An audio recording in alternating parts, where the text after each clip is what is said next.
That we're going live, and then we should be good.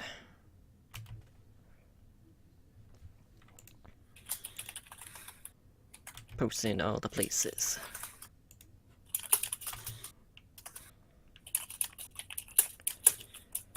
Oh boy. It's just so many discords.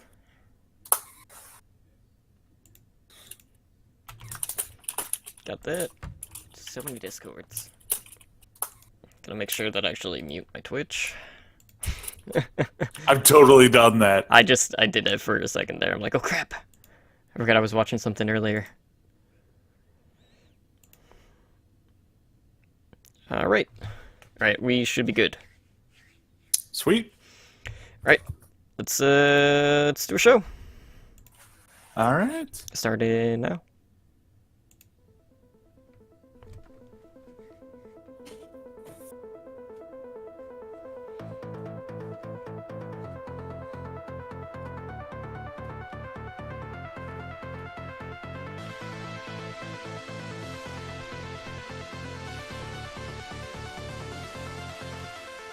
You are listening to Heroes Never Die, your one-stop spot for all the latest news, Overwatch League results, and mishaps in Overwatch. Here are your hosts, Totemly Drunk and Edinar.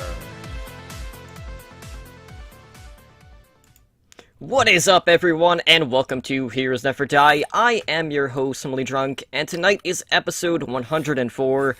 And you know, it's been like one of the crazier weeks here in Overwatch between what has hit the PTR. We just had the Overwatch League Stage 2 playoffs, which were an absolute I mean, it was a blast. Didn't quite pan out how we kind of expected it to, just seeing how many teams didn't quite live up to our expectations and whatnot, failing to secure that number 3 seed overall. But Edinar, you know, Cough, you.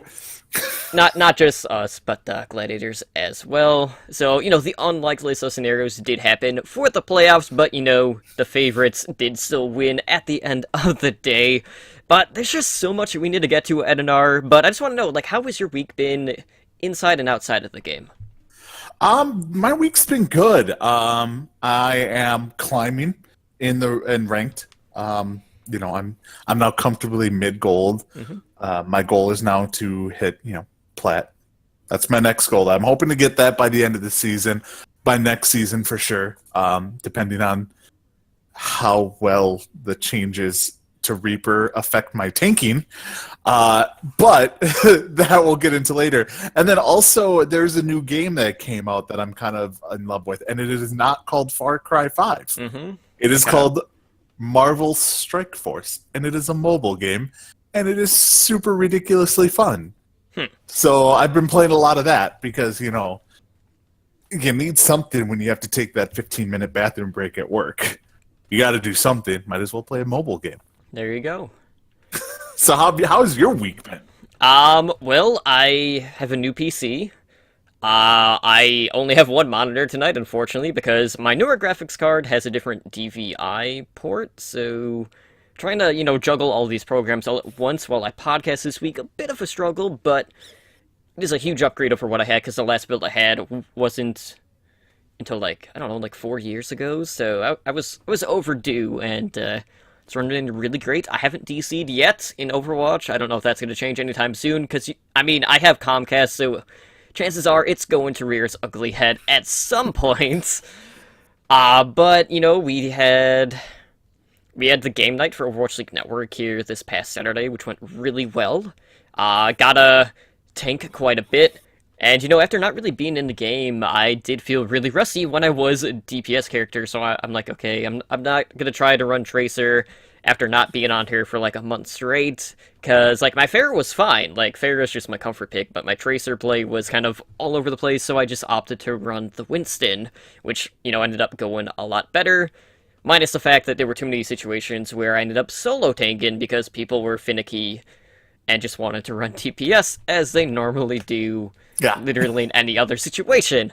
But, all in all, it was a pretty good week. And a busy day today, helping out my brother-in-law. We're kind of, in the process of tearing up flooring and installing new flooring in my nephew's room. So, pretty exhausted, but, we have a ton of stuff to get into this week. Pretty much like it's been every week, given our newer format. So let's go ahead and jump into the news from this past week. So we had some breaking news that did drop earlier today. We don't have a lot of details about this, but, I figured it is worth talking about anyway, at least initially, until we get further details on this, but we do know that Uprising is going to be the next event. It is returning April 10th, and it's going to be known as Archives, and there is a classified bit underneath last year's archive that was recorded 8 years ago with a file number of 00274. Now, what is that file? We don't know, but it is worth noting that there is a Blackwatch logo behind the text file, so who knows, maybe we're going to be playing as the villains in this one, maybe we'll be going up against Blackwatch, maybe we'll see some new characters, I don't know, but I mean, right now the details are very scarce, so I just want to get your initial impressions. What do you expect to see from the return of Uprising this year? Alright, so I know it says King's Row Uprising on there. I am reading into things, and I noticed in the background that what looks like, it looks like it could be Numbani or something like that. It's not King's Row, so I'm expecting a new special map just for this event. Nothing that's going to come to the game permanently, just a special event map. So I'm thinking something like that. But it's going to be, I think it's going to be Blackwatch related. And I think it's going to be, like you said, maybe we're playing the bad guys in this instead of the good guys type of thing. So I think, but mainly it will be a repeat of last year's Uprising. So more PvE content, essentially. Oh yeah, it has to be PvE content. I don't see them doing another PvP content. All right. Well, in other news, we did have another announcement that was dropped by Blizzard, and this is more like fan-oriented outside of the game. And they're looking at celebrating the cosplay community by doing a nationwide journey. They say nationwide. It's not really. I'll go into that later. But it's basically celebrating Overwatch with what they are calling the Payload Tour. So I don't know if they'll be able to find this, like the normal payload. Who knows? But this is going to kick off at PAX East, which runs April 5th through April 8th. And they will have, like, Overwatch weapons on hand, so, even the non-cosplayers can get, like, a 360-degree panoramic photo taken on different Overwatch maps. But, fans that are going to be at this meetup will receive an Overwatch pin, if you are a pin collector. And other stops include E3, Anime Expo, San Diego Comic-Con, Dragon Con, and New York Comic-Con. Now, if you look at, where all of these locations are, you might notice that the majority of them are in California. Really no surprise, that's where Blizzard is based. But, there's no love for anything overseas, no love for Canada, no love for the Midwest. Dragon Con is in Atlanta, and obviously New York Comic Con is in New York. It wouldn't be anywhere else. But really, essentially everything is in California, and I'm a bit bummed by that, just because I do enjoy seeing all the cosplayers, and, everything being central to California, rather than being a nationwide tour, as they basically called it, is kind of just like a slap in the face, really. But I'm really looking forward to just seeing what exactly is going to be on display, at least. Unfortunately, it's not going to be by us, so I won't be there in person to check out all of this firsthand. But I'm sure they will have some pretty cool stuff for the cosplay community nonetheless. Yeah, they're gonna get basically large lines to take pictures with the cosplayers and, like you said, non-cosplayers alike. It's not coming anywhere near us, so I'm not gonna see it unless I feel like flying out to San Diego. But it's nice to see that they're going out there and they're doing their non-traditional approach to fan interaction, because this is not something you normally see. So this will be nice for them to go out. I'm just reading the press release that they went over, and it's, they have the cosplay community is basically it's growing more and more. Mm-hmm. Like the more and more people, more and more mainstream nerdism, is that a word? Nerdism is sure, yeah, we'll go with that. The more and more mainstream nerdism is becoming, the more and more cosplay is becoming more common. So people are like, "Hey, this seems fun." So it's starting to grow and grow and grow to levels I honestly never thought I'd see. I mean, I am not a cosplayer, but I enjoy good cosplay. Right, and with Overwatch League, the cosplay community really started really early on with this game. There were cosplays starting as early as a couple days post-release. And I know they always are hiring cosplayers out there. Like if there's a new character reveal, they usually have someone, already cosplaying that character that they approach separately. So, I haven't really cosplayed Overwatch yet. I did have a Soldier 76 mask that I did wear last year with the LED light strips that we kind of did a casual type cosplay with the Convert to Mythic House. But, someday I'll be in full cosplay at BlizzCon, but it's kind of hard to, do full cosplay, but also, network for the podcast and whatnot. Trying to juggle everything is a bit too much, but in other news, one of the, main places for cosplay is at BlizzCon, and speaking of BlizzCon, we have the announcement of the 2018 World Cup. Now, again, this is, the highest level culminating this year, November, at BlizzCon, so from today through the end of Season 9, which ends April 28th, each country's top 150 skill rating players are going to be tracked to get an average SR, and you can track your country's progress on the World Cup website. Now, the top 20 countries at the end of this period will be invited to compete in the World Cup, with the group stage host countries including France, South Korea, Thailand, and the United States. Now, those host countries will automatically qualify for the tournament. Not that, South Korea wouldn't qualify, or France, or United States, or Thailand, really. What? I know, it's hard to believe that South Korea would have issues, being that they are who they are. I mean, I fully expected Korea not to make it this Oh. year. I don't know about you. They're not quite good at the Overwatch game. Yeah? Yeah, they kind of That's why they've won both stages of the Overwatch They League. lack the skill a little, Okay. as I like to call it. Well, you know what? Some of the Koreans have been saying that there is no skill gap anymore, so it's all even playing field according to them. Now, whether or not you agree with that, I don't know, but that's just what they say. But if you are a host country, man, I can't talk, and you do make the top 20 through the average SR, basically what that means is whoever is 21st will qualify, because there's going to be 24 total countries competing in the World Cup this year. Now, in regards to the committees and stuff like that, they're doing a little bit of changes this year. Each committee is going to have 3 people. You are going to have a general manager, you'll have a coach, and a community lead.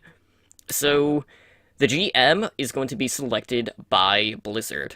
Coaches must have an account in good standing when applying for the spot, and the top 150 players from that country will vote on who should get that position.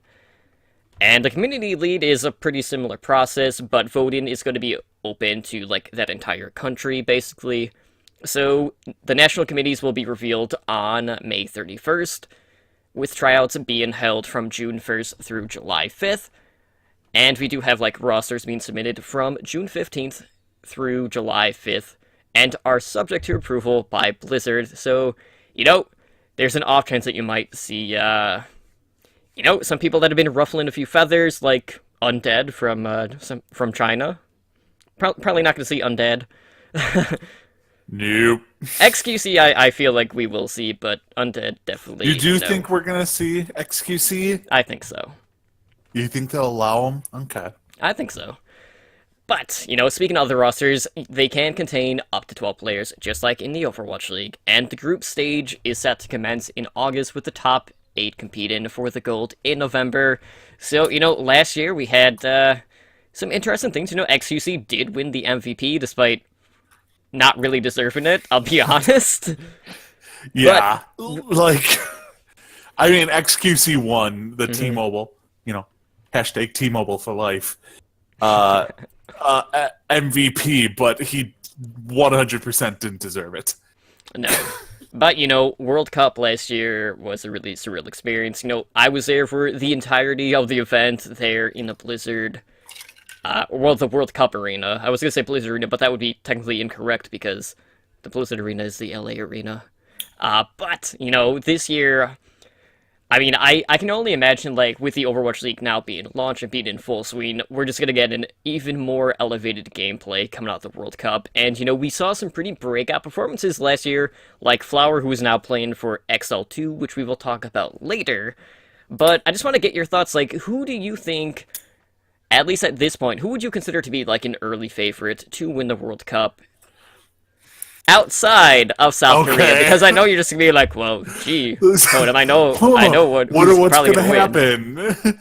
All right. So, I mean, the obvious favorite outside of Korea is going to be the United States. They would have been in the championship game last year if they wouldn't have faced Korea in the first round, or in the first round of the televised, like, at BlizzCon. So I think they're probably the best bet because they're returning probably the majority of the players. I like France. It's just something that I always like. I know Thailand's up there. I'm not that big on Thailand, and then I'm also gonna go Sweden, just because I love the Swede players in Overwatch League Network. That's probably my top three outside of Korea would be the USA, France, and Sweden. I like it. I think, like, dark horse picks, you could probably look at Finland. Finland has a pretty popular scene. Giganti, has been tearing it up over in contenders. Spain usually has a pretty good team as well, and, Germany does have some pretty good players as well. I mean, really, though, at the end of the day, everyone has to favor South Korea. I don't think United States can come out with the gold. I'm sorry.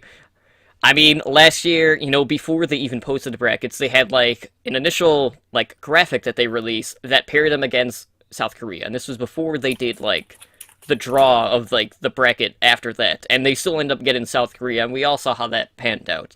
And yes, I know, like, we saw, like, Jake was basically the shot caller for the team. Sinatra was getting out-tracered.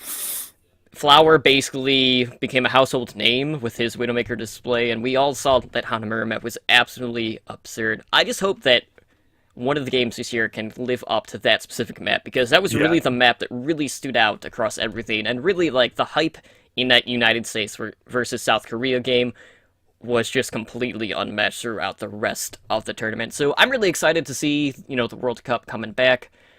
Australia is another one. Australia, I remember from last year, really kind of surprised people. Yeah, that was with Blink Esports. Yeah, like, people didn't really know what to expect from Australia because they didn't really ever do LAN tournaments. Because, I mean, if you're in Australia, you're not flying anywhere realistically to go play in a LAN tournament. So yeah, no, Australia could also come in and be a little bit of a dark horse. Alright, well, switching things over to Overwatch League news, we do have a new sign-in for the LA Gladiators, who, as we talked about, failed to get that third seed, unfortunately, for all the Gladiators fans out there, but they have picked up a new flex tank from Kondu Panthera in Void, so Void is going to be rejoining his former KDP teammate, Fisher, on the front line for the LA Gladiators, and this is an absolutely huge sign. We saw the impact that Fisher had almost immediately. I'm not going to say like it was immediate, because that first week it was a little shaky, but, they did get that synergy really early on, and we saw just how much space opened up with Fisher playing a Winston.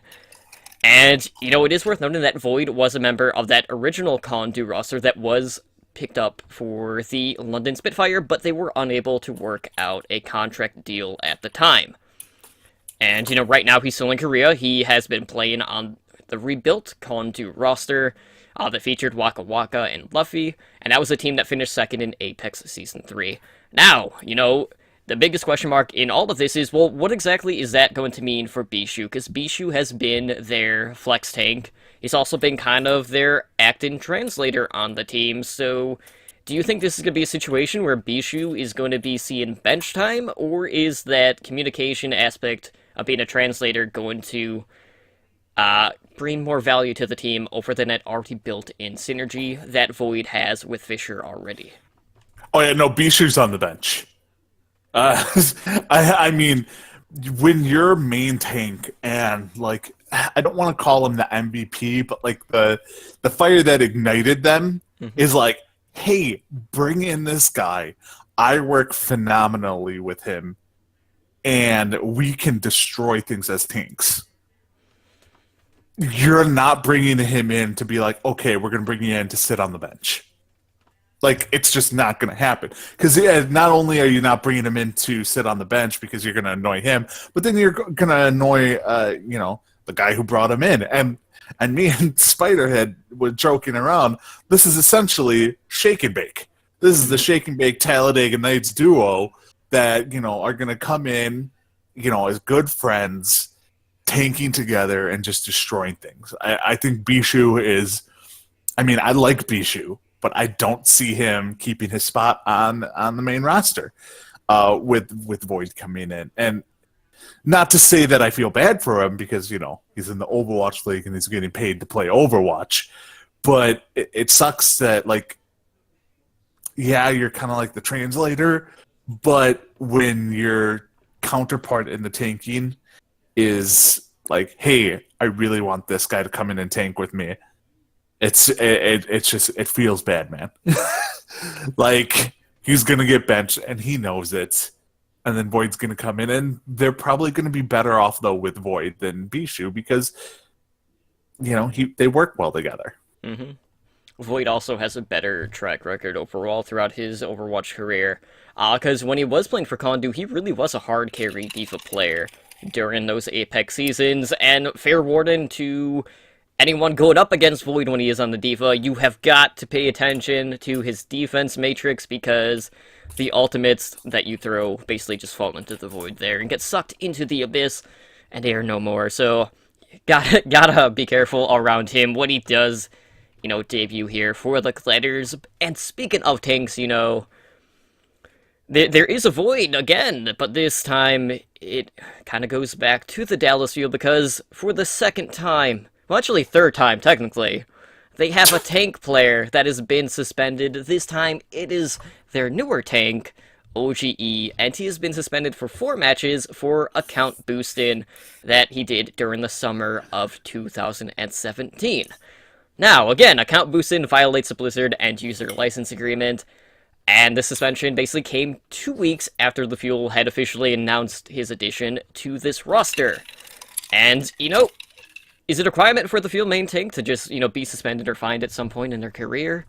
I don't know. I just hope that, Taimu isn't going to get suspended. He's already been fined, so there's already that. So, I mean, at some point, that's probably going to happen. But, side note, Taimu is going back to DPS, so I think that is worth noting, and as we saw, Seagull has been acting as an off-tank as well for this team, but, given, they worded it, in this post that it was as of today, so I don't know if that means they were starting the suspension from that moment, or if they were waiting for OGE to fly to LA, and it would be, the start of Stage 3. I'm not sure on that, so it's either, going to be 1 week or 2 weeks at the very most. But, this isn't the first case of account boosts and suspensions that have hit. We do know that, Sato from the Philadelphia Fusion is still serving a 30-game suspension, and, the key difference with that one is that OGE was just a booster, and Sato was actually someone that ran the booster company, basically. So, completely different severity altogether, but really, boosters have no place in the Overwatch League. We've seen, how the Korean region handles boosters. They basically want to exile them, and I really feel like all the regions out there need to take a firmer stance against boosting altogether. Yeah, I mean, you nailed it right on the head. Dallas Fuel, have you ever heard of a background check? The last thing you needed was to bring in a new player and then to come in suspended into the league. But besides that, it's one of those things where, yeah, account boosters, it's going to come back. A lot of these players probably, I hate to say it, probably have done account boosting. in the past before they knew what the Overwatch League was even going to be out there. And they're just kind of hoping that it doesn't get found out. That's the cynic in me thinking that, because, I mean, it's not like OGE was account boosting 2 weeks ago and signed with the Dallas Fuel and was like, oh, crap. It's like this was last year when it happened. You know, they're getting in trouble for previous, you know, screw-ups. So, but yeah, I think they put Mickey on main tank duty to take away the curse of the Dallas Fuel main tank. Like, if Mickey gets suspended, the Overwatch League just needs to shut down. Like, if Mickey does anything wrong, I don't know if I have faith in humanity at this point. But I mean, yeah, it sucks that he's going to be gone for 4 weeks. Like you said, we don't know if it's 4 games. Or 4 games. We don't know if he's going to be gone for. I think it would have been what you said, one of the matches in stage 2. I mean, it's either 2 matches or 4, because that was at the start of week 5 of the last stage. Basically. Okay, it was at the start. So we don't know if he's basically just going to miss the first week of the next stage or not. It's either 1 or 2. No clarification yet, which I'm sure we'll get. Because Kai has kind of gone on a truth binge lately. But yeah, I again, though, I don't see them bringing in OGE and having him start right away to screw with the synergy that Mickey and Siegel ended the stage 2 with. So it may be a non-factor with the Dallas Fuel in regards to that. So we'll see. Let's just hope Dallas Fuel, let's hope they don't get another suspension and they make some changes in this coming week before stage 3 starts that, deals with and we're not getting into it, but the other TMZ drama that is going on with the Dallas Fuel. Yeah. That whole organization is just, yeah. We'll just go with, let's hope it gets better in the next week. Yeah. Let's just go with that. At some point, though, we definitely need to have a transparency talk in our hot community topics, because there's been a plethora of things happening, not just with Dallas, but some other teams as well, and even some teams going as far as doing parodies of things that are going on with inner turmoil on other teams. So, moving on, we did have a pretty big debut this week in Contenders North America that I brought up earlier. That was Flower. Flower played for the South Korean Overwatch team, World Cup team last year, and he was also playing with Luxury Watch Blue, which, of course, is New York Excelsior. And he was playing for the New York Excelsior's Academy team, XL2, and we did get to see him in action, and that was yesterday during our recording of the back cap. So, it is worth noting that Flower is not eligible to compete during the inaugural season of the Overwatch League season, but, you can see him competing in Contenders NA.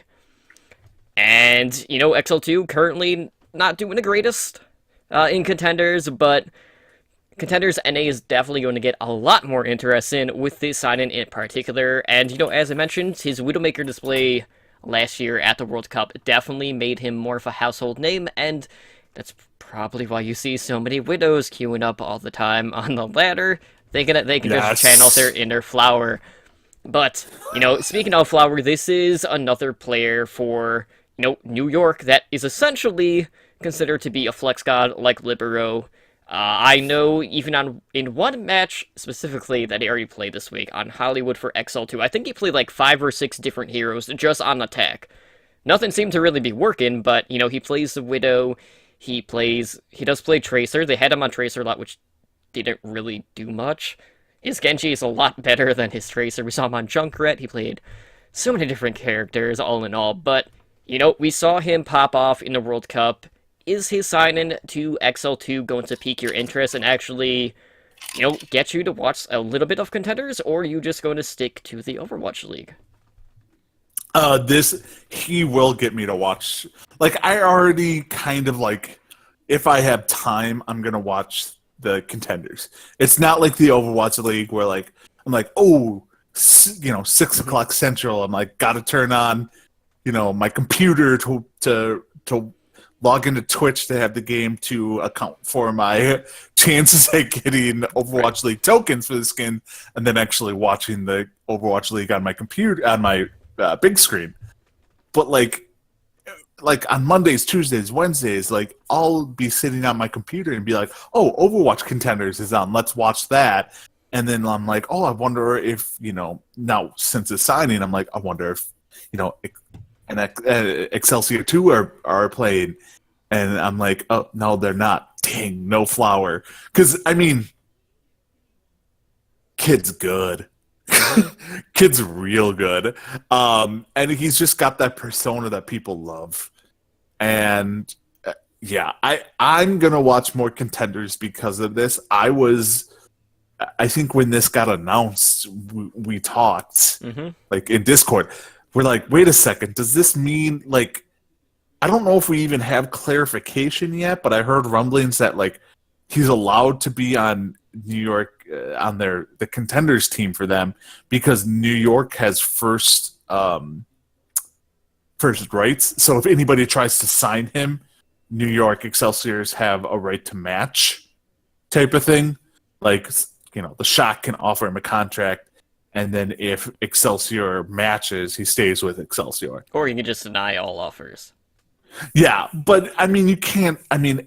If you have an oral agreement, like, hey, I'm just going to deny all offers, at a certain point, a team will offer you enough money where you're going to just go back on your word. There has to be something that, like, in the bylaws that allow the Excelsior to match or retain him no matter what. Otherwise, they probably would not have let him do this. Right. But we don't know for sure, because there's no way New York's letting Flower go. Yeah, and it's a curious case because since he's not eligible to compete during the Overwatch League, does that mean that he just can't be picked up? Yeah, it's like we really don't know. But like the way I looked at it is, regardless of whether or not he can or cannot be picked up, I would just assume that New York already has like a massive sign-in bonus for Flower Whedon, and then with the way that pickups work from Contenders, they have to pay 25% of that annual salary, which is baseline $50,000 on top of the sign-in bonus. So, that could be a very lucrative amount of money if you're trying to pick up Flower. But the real question is, like, when Flower does come onto this New York Excelsior team, what is this lineup going to look like? Because their DPS lineup is already the best in the league between Saebyeolbe, Libero, who had one of the biggest breakout performances of the Overwatch League so far throughout the season, and, you can't forget Jonek, who is, really the third DPS, and sometimes even leading the DPS, as is Zenyatta, which might change a little bit, based on one of the changes that we'll talk about here in a little bit, but really, like, are we going to enter a 3 DPS meta with Flower, Saebyeolbe, and Libero on the same team? Like, what do you think is going to pan out that way? I think, because, you have Big Boss Pine on the team who's going through some personal things that it came out in the past week, stress and all that stuff, which completely understandable, moving to a different country, going on the big stage. I think he's going to take the Pine role on this team, and I don't know what's going to happen to Pine. Or how do I put this? The dreamer in me is hoping for some crazy, huge trade. Mm-hmm. Like, in all honesty, what is New York's biggest weakness? That's a very hard thing to say just because they've only lost 2 maps. I don't think you can say they have a really vulnerable spot right now because Arc has been one of the better main healers in the game. Their tanks have been doing pretty good. While I don't consider them to be the greatest at their position, they're definitely in discussion of being top 2 or top 3, but their DPS core in itself is just on another level, and a lot of times they can just carry it through no matter what and turn fights around, whether it's a clutch moment or not. So, it's really hard to nail down any weakness for this team outside of maybe at times, preparing for the wrong opponent because, we saw Philadelphia take 2 maps away from them right off the bat because New York spent all their time trying to figure out a way to deal with London, and it wasn't London that they were facing. Yeah, but I mean, I could see an instance where, maybe they want to upgrade a tank, or you know what I mean. Like they have the backups essentially at this point to pull off a trade that could net them anyone they want in Overwatch. Like they could go out and get any single player they want in Overwatch with just their backups. Right. So the fantasy football guru in me is like, well, if I package this person and this person, I can go out and get this person, which isn't really realistic, but it would be fun to see.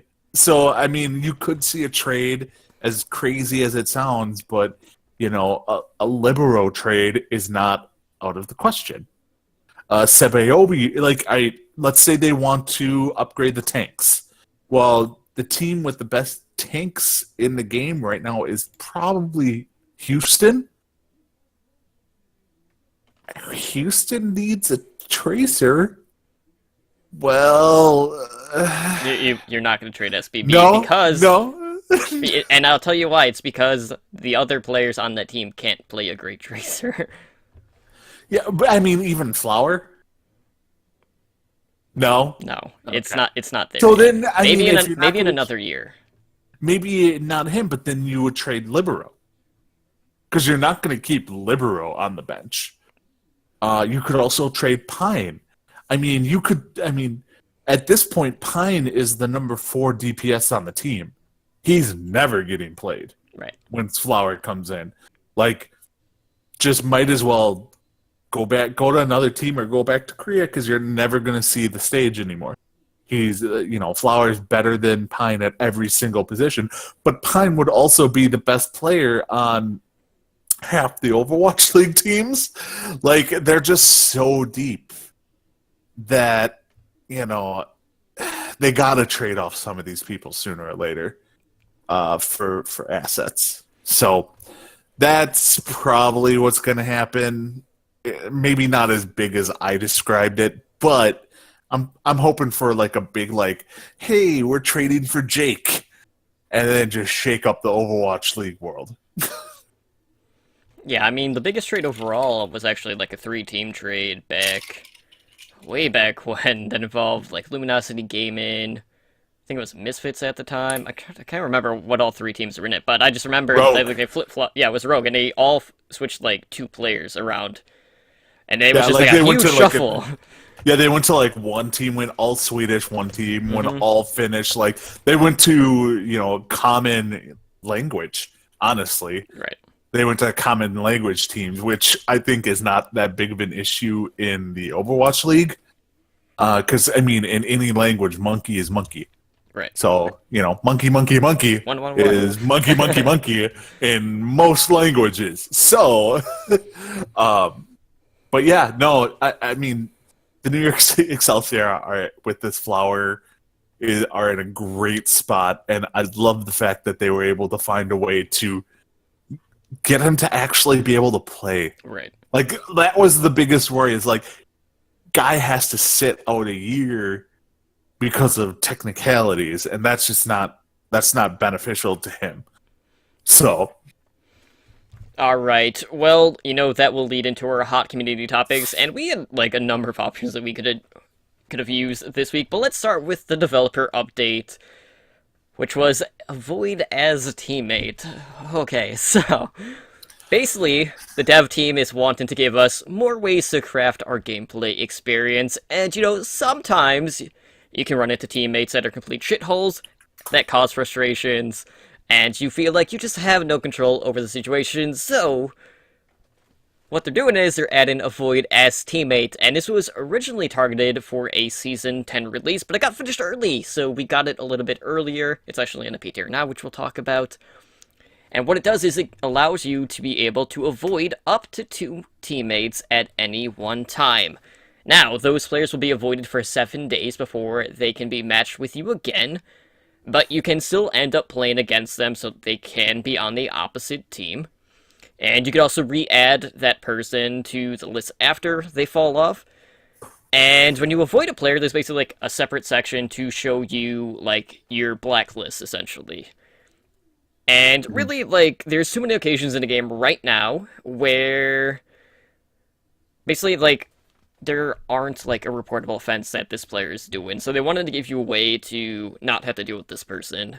And I can think of a few situations that are probably going to be the majority of the people that you'll want to blacklist.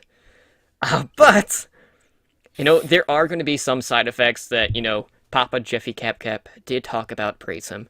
And that does potentially include longer queue times, which is highly unlikely at that middle skill bracket, but, more than likely going to be more realistic at, like, the higher end, in GM and whatnot.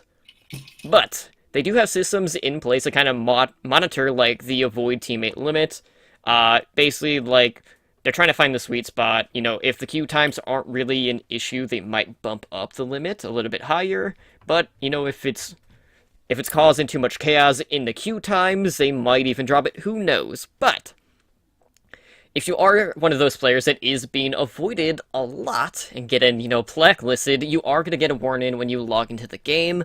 And really, like, the best thing to do at that point is to just form a group of your own, because it's not going to have an issue finding you a game. It's going to have a hard time finding teammates who actually play with you if you keep getting avoided. And really, this should only be, like, a small percentage of players. But Adenar, like, really, at the end of the day, avoid as teammate. I mean, let's be honest, people are going to use this to avoid one-tricks. More than likely, like 99% of the time, it will be those Symmetra players, those Torbjorn mains, because really, people just don't want to deal with that, because they're not trying to win as a team, more times than not. No, they're good. Like, all right, like you said, it's not gonna affect Platinum and below. Like, you can use the feature, but you're not going to notice any difference in it if you're Platinum or below. Like, at all. There's going to be no extra wait time, nothing. Because there's so many players at that rank that it doesn't matter. This is all about, if your SR is 4,000 or above. Mm-hmm. Like, that's what this is for. So, like you said, the one-tricks are all going to be avoided. Like that Torbjorn main, that account got suspended, was a big deal on Reddit a few weeks back. I feel bad for that guy because he's never going to be able to get a match. And then honestly, also streamers. Like, honestly, XQC is probably going to be one of those people who's going to get banned a lot by his teammates because you run, like, I mean, I hate to say this, if I was in that level, I would ban popular streamers because you run the risk of getting stream sniped. Like, it's a real issue, and if you can avoid it just by avoiding XQC, like, if you can be like, hey, I'm going to take out XQC of teaming with him, and it's going to take me an extra minute to get into a game, but I don't have to worry about stream sniping, I would do that in a heartbeat. So, I mean, it's going to get abused in the upper levels by like that, but, I mean, it's not going to have an effect on the game. You're going to hear a lot of, bitching and moaning by, the top 5% of players of the game, but, the game's not for them. Like, the game's for the game's for people like us who are, like, in the pack, and it's a nice feature, and you do have to re-up it every 7 days. So if you don't re-up it every 7 days, then, and you get paired up with them, that's on you. But, I mean, I like this feature. I think I don't think it was developer update worthy because, like, it seems really good to the community. Like, it's a good update to the community, but, like, when you really dive in, the majority of the community does not affect it all. So it's like one of those, okay, we're going to throw this into the patch notes to appease you, to make you think like we're working on trying to get rid of trolls in the game, when really it doesn't have any effect on you.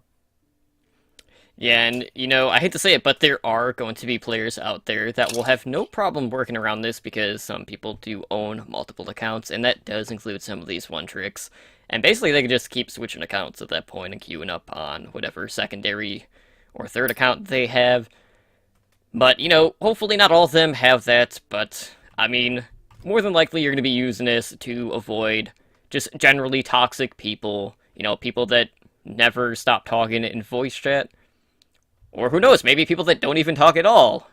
The worst of the people, the amount of times in the past week that I've gone in and the people, all right, if you have an open mic, I swear to God, if you're eating food while you're playing with an open mic, you are the worst type of human being alive. Like, I don't want to hear you eating McDonald's while you're playing Overwatch. I want to concentrate on the game.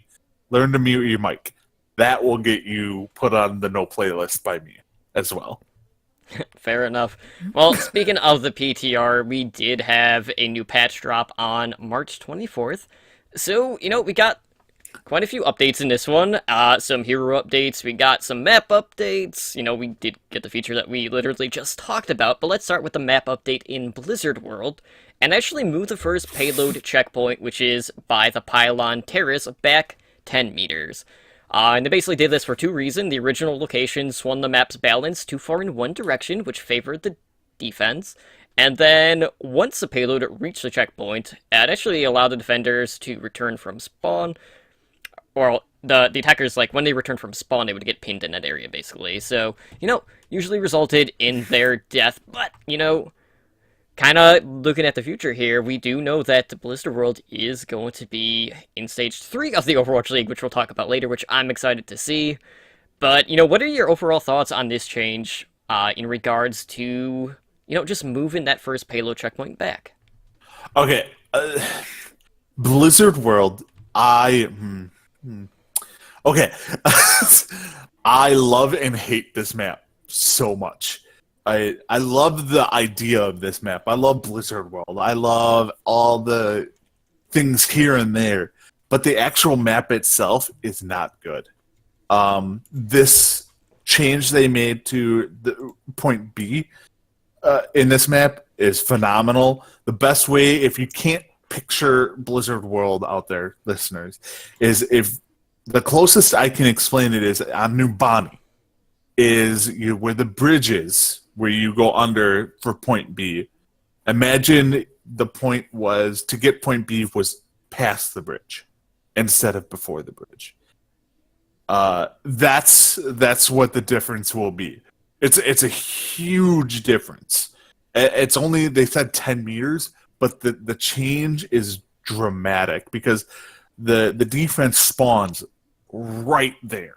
Like, they walk out and they're just destroying you. So that change will be huge. I do think they need to make some minor tweaks to point A on Blizzard World map.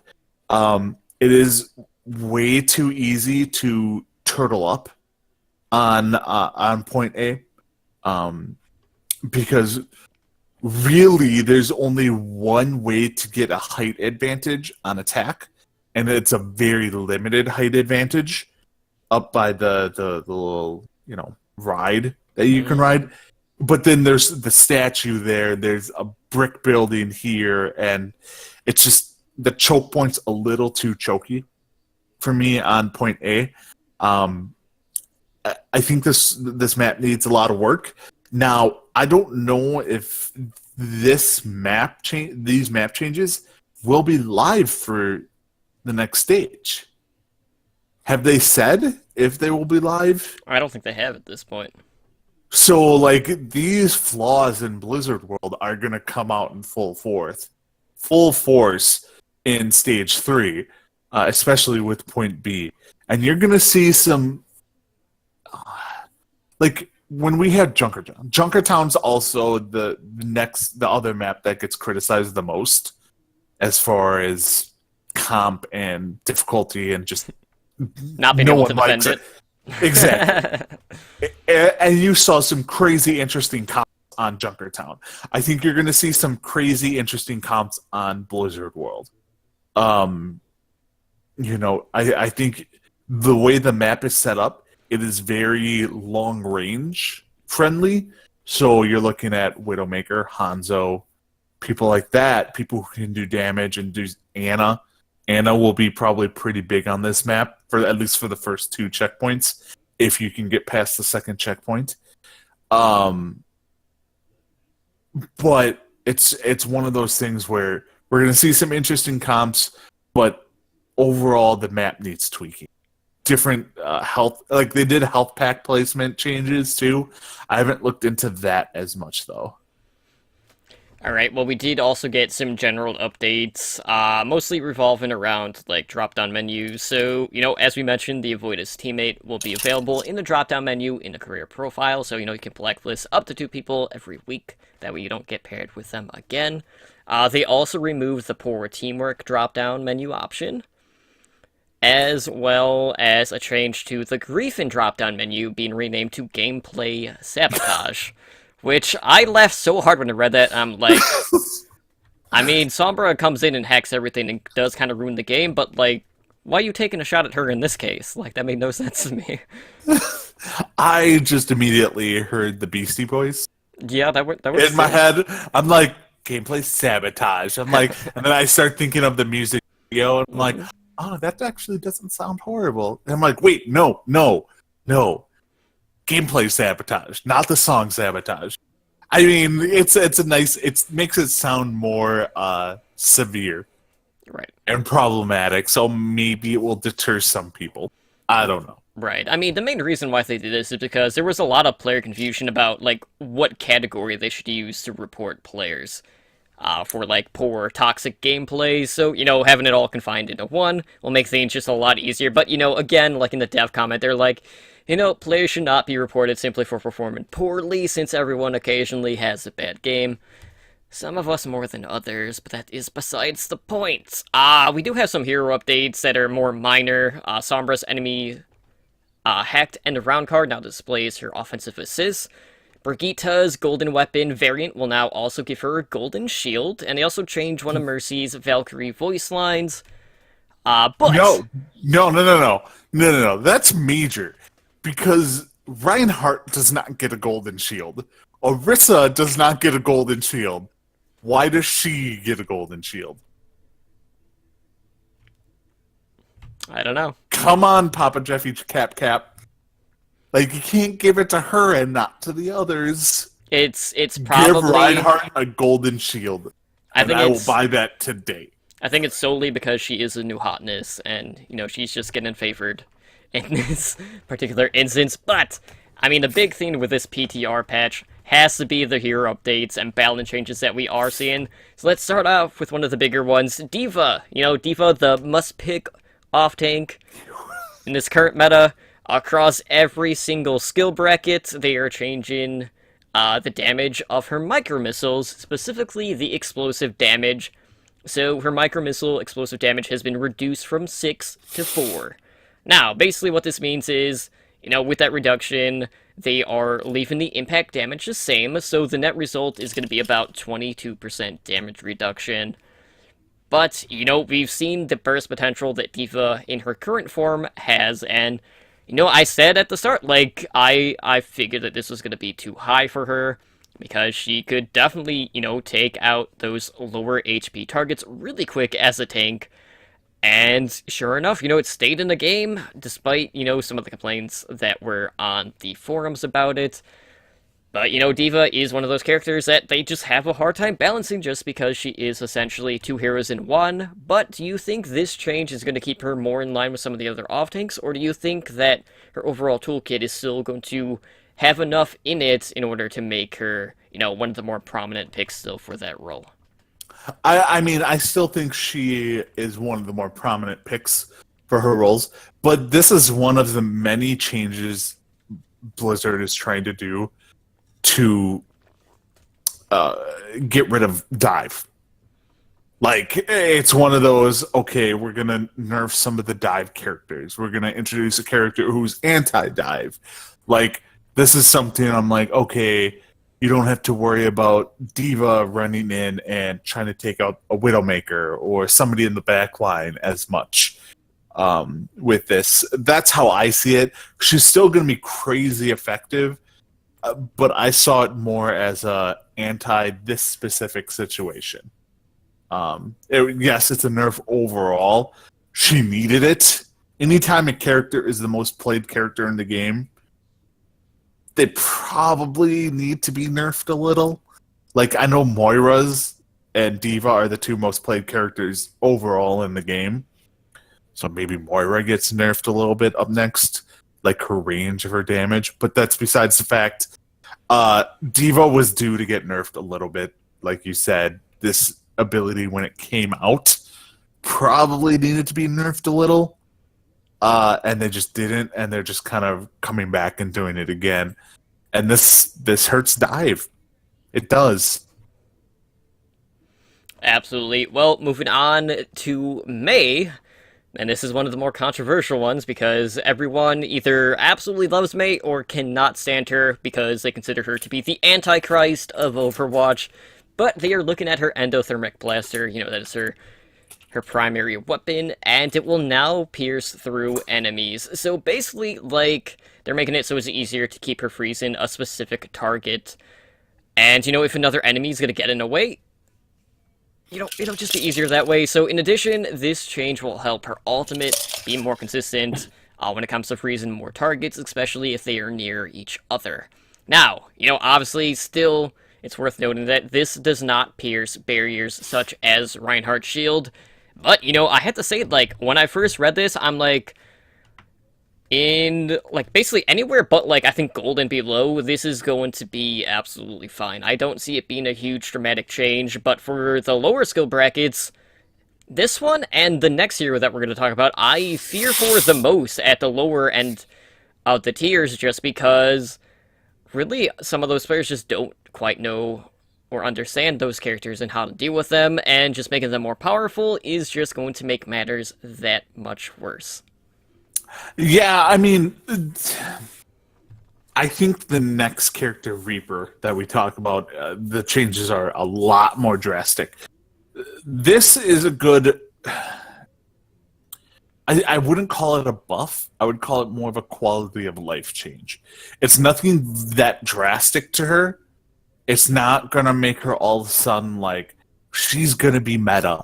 She's going to be, you need to have her. She becomes very slightly more playable. It's to me, this is not a big deal. Mainly because you just don't see many Meis out there at all. And this is not something that are going to draw people to play her more. If it was let's say one of the proposed changes was when she's freezing a target, it also slows the enemies next to them. That would get more people to play Mei. This will not get more people to play Mei. Because honestly, if you're a fairly casual fan, you're not even gonna, and who doesn't read the update notes and the changes and stuff like that, which is probably a large portion of the player base, they're not even gonna realize there's a difference. So I think this is gonna be, it's a good change, but I don't think it's gonna affect the game at all. Alright, well, looking at the opposite end of the spectrum, they are making some changes to Reaper, and I'll be honest, when I first read these, I was flabbergasted. I was so taken back. I'm this can't make it to live. But in the past, we have seen stuff hit PTR that were just so shocking and so overpowered, and we're okay, yep, there's no way. And then they still ended up getting patched into live, and then eventually they got nerfed well after the fact. Whether or not that's going to be the case with this, I don't know. But Death Blossom will now reload his Hellfire shotguns after use. And then they're also changing Wraithform to give him more of a speed bonus. So his speed bonus aspect of that has been increased from 25% to 50%. And you also can now cancel Wraithform by pressing the Shift or Primary Fire hotkey. Now, Edinar, I don't know if you have been browsing the Reddits, but there was a specific clip that was posted that showed you just Yep. how long a Reaper could fire given these changes without having to physically reload. And if I remember correctly, it was around the ballpark of 49 seconds. Yeah. Okay. So these changes are insane. Um, like I am a tank main. I main Orisa. This is the death of Orisa because she is like outside of Zarya, who doesn't get gameplay. She has no movement ability. She can't get away from this. She can't get like Orisa can't get away from Reaper. Reinhardt can, D.Va can, Winston can, Roadhog can to some degree because I consider his healing and damage reduction to get away kind of an escape mentality. But this is insane. Like,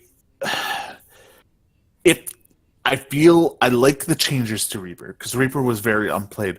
I think one thing they should have changed on top of this is they should have changed that Wraith form does not automatically reload your weapon.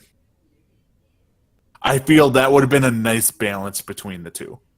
Like you said, 40 some odd seconds, if timed out right, of just constant firing. It's not sane. Like when you have that much damage output up close, and I hate this. Like I mean, if I was a Reaper main, if I was anything other than a tank main, this would be an awesome change to the game. I think it was needed. Reaper needed to be buffed. I think the mechanics of it, I really hope it doesn't make it to live like this. Yeah, for me, I look at like the speed boost part, and I'm like, okay, it's kind of going back to Beyblade when we had like the nano boost that gave speed boost, and we saw the Death Blossom, and that was like basically the only combination you would see outside of maybe a Reinhardt that was going all fraggy and just going hammer swing nonstop on the point. I feel like being able to cancel Wraith Form is going to open up a lot more possibilities for his like fight engages, which is really great because in the current iteration, like if you're Wraith Forming and you're going in, you can time it out no problem, and then you can just deal with Reaper immediately. So now this gives you the option of canceling at different times. So let's say someone starts to get the read on you, you could always, delay it a little bit or, shorten that duration even less. So, it does open up a bit more flexibility to how you deal with fight initiations and whatnot. But, like, at the end of the day, I think this is too much. I feel like maybe the movement speed might be one of the things that they just don't put through. But, like, based off of how the PTR has been in the past, I am not confident in saying that it will get changed. it will get changed because I know better at this point. So, I'm gonna say it now.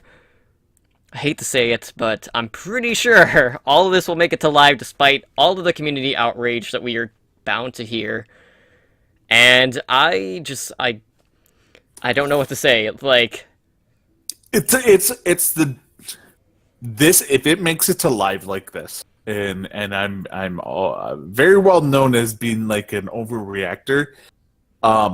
This is not the death of a lot of tanks, but you're going to see a lot less tank play. Because this is something where if Reaper, who can get behind you already fairly easily, he's a flanker. Mm-hmm. If he can get behind you and the tanks, you're done. Orisa's done. Reinhardt's done.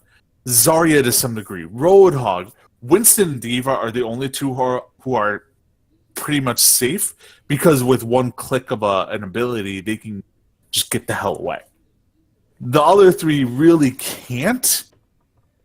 And if he can get behind you, you're done. Like, it could see...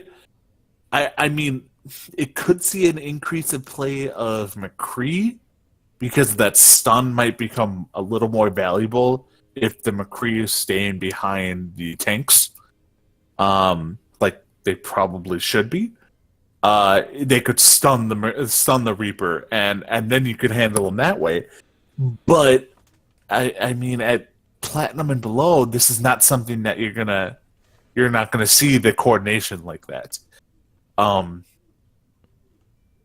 I already told the team I play with that versus dead. Like, I play Orisa, she's dead. I need to find a new character.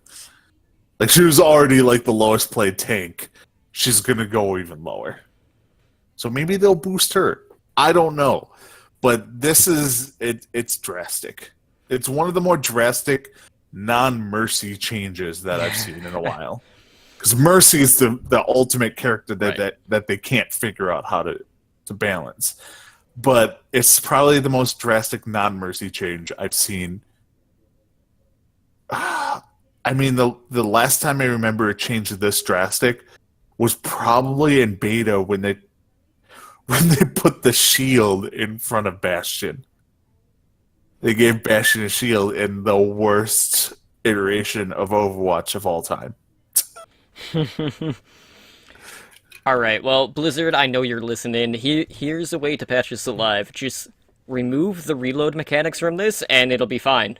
That's all you have to do. That's literally all you have to do. That's it. So just take my word for it. Reaper will still...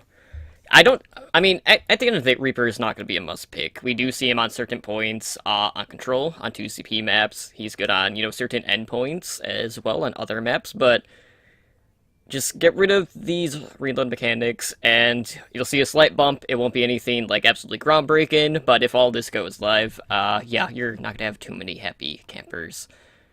But, at the end of the day, like, they're like, okay, well, like, we expect, like, a heavy tank meta coming out, and then they just buff the crap out of Reaper. I don't think that's just... This is not the the solution for it. Just... No. Because you haven't seen the tank meta yet. Right. Like, you can't buff a character on a tank meta when you haven't seen the tank meta yet. Like, it's not out there. It's... Yeah. Just... Yeah, they're going out on a whim on this one, but moving on, they're also doing some quality of life changes for Moira, mostly revolving around her abilities. So they're kind of like tweaking the transparency of her abilities to, be increased the closer you are to that target. Just because right now it's kind of hard to tell what's kind of going on. Both for foes and allies when you were facing a Moira. So I'm happy about this. I mean, it's not like the most it's quality of life. Hopefully this will improve the spectator aspect of seeing Moira in play. But, it's really hard to, know, okay, is that a damage orb? Is it a healing orb? What's going on with Moira? And at least now we'll have a clearer indication of that. Be like, which team's Moira is ulting right now? I can't really tell, because I have Moira ulting, and then Brigitte is flailing around aimlessly, as all Brigettes do, and you're like, alright, I have no idea what's happening. Alright, let's go ahead and just step behind this pillar and avoid all of it. And, I've seen video of the changes on PTR. I haven't done it myself. And they did it as like a sweeping motion, like they started off to the right and go over you and to the left. And when it's facing you, you can barely tell. Like, you can tell, but it's like non-existent that Moira's ult is hitting you. And it's so nice. Alright, well, another change that is coming out is for Zenyatta, specifically revolving around his Orb of Destruction. So his secondary fire rate... that's weird to say. His secondary fire rate has been reduced by 15%. I don't like how they worded that. So yeah, Zenyatta, he has been one of the top damage dealers in the Overwatch League if you're Jonak. And, he deals a ton of damage, especially for a support player, but his alt-fire burst damage was a bit too much. Basically, what was happening is, you could have a Zenyatta, he could charge his right-click all of the way, and he'd be basically a sniper.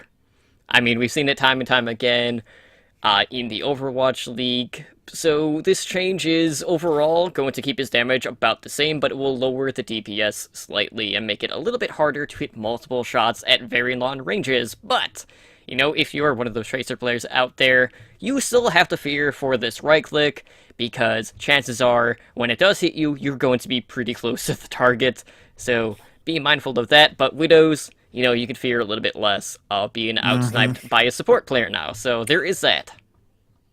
Yeah, I mean, a lot of people the Jonak nerf. And he even responded. He's like, "This might actually make me a better Zenyatta." I'm like, "All right, calm down there, Jonak. It's not going to make you a better Zenyatta." But I mean, it's one of those things. It just makes him a little less DPS-y and a little more healy. Which is fine. He's a support. He's supposed to heal. He's still going to be spamming his left clicks anyway, so I don't Yeah, think you he's can be still like, gonna oh, be he's more healing. spamming. But if you take away the DPSing, the only other way to go up is a little bit of healing, a little bit of DPSing. But I mean, it's just the way he is right now. This isn't a major nerf. Like you said, yes, Widowmakers have to fear a little bit less. Anyone fairly close to the fight, it doesn't change anything, really. So it's that long range damage. This is a good change. I also consider this almost a quality of life change. Like, it wasn't not working as intended, but it was not working as they'd hoped, if that makes sense. I mean, they already have one sniper support, they can't have two. It's basically True. what it is. True. Alright, well, there were also a few UI updates. You can now select a hero by double-clicking the hero icon during hero select. I think it was mostly just done because some people have macros set up to auto-lock a character. They also added more leaderboard information to the competitive information screen, so that can be accessed by right-clicking the menu on the competitive card. But, you know, that's pretty much it. You know, this is a pretty big PTR patch overall. So, guys, be sure to go check out the changes. See, you know, how drastic some of them are. You know, create, like, hundreds of forum posts about Reaper and how Yes. they should just get rid of the reload mechanic changes that they're making, so he's actually not completely broken at lower skill brackets. And, yeah, well, hopefully he won't be a must-pick in most situations if we are going into a tank meta, as they may think. But let's go ahead and move on. So, there was a pretty interesting post on Reddit that was talking about basically like a way of dealing with tilt. And it involved an angry Overwatch player that was turned into therapy, essentially. So, okay, so, you know, everyone kind of deals with losing on the competitive ladder, you know, in different ways. You know, seeing your skill rating drop never feels good. I mean, let's be honest. You know, players can yell at each other, they can play the blame game, or, you know, even worse, they can just leave the match entirely and completely screw over the other 5 people on the team. But it was one Reddit user, Sir Benny, that started to fill out a dialectical behavioral therapy worksheet as suggested by his wife, who is a therapist. So basically what he did was he was outlining his negative emotions, and basically, like, he was talking about, like, his cognitive distortion associated with his reaction to that. So, you know, he kind of talked about how, like, it's really hard to stay positive in the moment that this is happening. But he did have a follow-up on this post saying that, you know, this approach to, you know, playing on a ladder did in fact help him. But I just want to know, like, how do you deal with tilt when it comes to, you know, Overwatch specific or just gaming in general? Like, is there some method that you do to just kind of calm your nerves? Well, like, I mean, tilt in Overwatch is... Like, anyone who says they don't get tilted in games is lying. I mean, you get tilted. It's a matter of how you push through it. Some people can lose 4 matches in a row and they get tilted, but it doesn't affect them. The majority of people, it does. So for me, if in Overwatch, for instance, if I'm playing with my group and we are just, like, perfect example, last night, we played 2 comp matches. We got rolled in both of them. Like, just steamrolled. And you just felt the tilt from everyone in the group. And I'm just like, let's go play arcade. Like it's one of those things like take a break, go play arcade, go play quick play, something that is not as stressful as comp is. Like you don't want to like be like, oh, I'm losing all my SR. You know, blame all your teammates, blame this, blame this, blame this. Sometimes, honestly, you're just outplayed. You really are. Like not all characters, all players are the same. So sometimes you just go up against better teams. It's nothing you could do about it. And a lot of people don't realize that, and myself included. So, like, when I get tilted or my team gets tilted, we tend to just go play quick play or go play arcade or, you know, go play No Limit Heroes and go all Torbjorn and then laugh all the way to win. You know, it's stuff like that. Outside of Overwatch, in non-team games, if I was to get tilted, I honestly I would log off. Like if you're tilted, just take a break. I got tilted all the time in actually World of Warcraft of all places. I got tilted in World of Warcraft. And I would just log off and be like, all right, I need to take a 20, 30-minute break. Or I'd go farm for a mount in WoW or something. Were the undead just where they keep ravaging your pumpkin fields? What was going on? Yeah, be like, all right, this is the fourth time we've wiped down this boss to okay. a simple mechanic. I'm out. Thank you.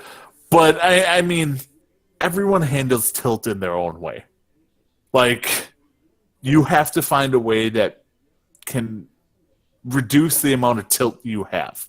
This guy has a therapist for a wife. I feel a little bad for him. Everything he does is just analyze, basically. Like, why did you eat that food first before the other food? Did you have troubles growing up? Damn it. No. So, like, but everyone treats it differently, and you just have to between the two. As negative as I can be, I'm a fairly positive person when it comes to my group. Like, I'm fairly positive and fairly realistic. So a lot of times they'll just be like, all right, guys, we need to stop. We need to go do this. So how do you deal with tilt? I mean, you're talking to someone that did a rep that was called Totemly Tilted, so... I think, like, in time, this is something that, well, for one, like, I'll admit, like, when I first started playing Overwatch, when I was playing on a competitive ladder, I fixated way too much on my skill rating. And I know a lot of players that are like that. A lot of people just look at that number, and they just focus on that. And if it's not where they want it to be, they just aren't happy with their progression. And, you know, I don't think that's the right way to go about playing a ladder, because... you know, at the end of the day, you are going to have peaks and you're going to have valleys, essentially. You're going to have highs and lows, you're going to have win streaks, you're going to have, like, losing streaks, and you need to realize when you're on one of those streaks, regardless of if it's a good one or a bad one. You know, if things aren't, you know, looking too great, you don't want to keep playing, like, let's say you won, like, 4 games in a row. So, you know, you're on a hot streak, and then you lose a couple in a row, and then you basically undo your win streak. You don't basically want to undo, like, one good night's worth of Overwatch by having a few bad games. So, basically realize and back out when things just aren't where they need to be, because I know a lot of people that don't do that, and they just continue to bang their head on the wall because they don't know when to stop, and then they only make matters worse. And because since they've already been losing, they're already in a different mindset, so they're just not thinking clearly, and they're just tilted from that point on. And, you know, you don't play better when you're tilted, let's be real. I don't care who you are. And, you know, you need to know when the going is good and when the going can't get better, basically.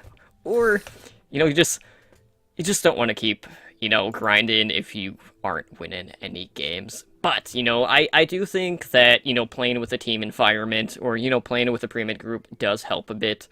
That's not to say, like, it's the end-all be-all solution for this, because, you know, there are still going to be times where, you know, maybe your comms aren't very clear, maybe someone is fat-fingering an ultimate, and pulling a Custa.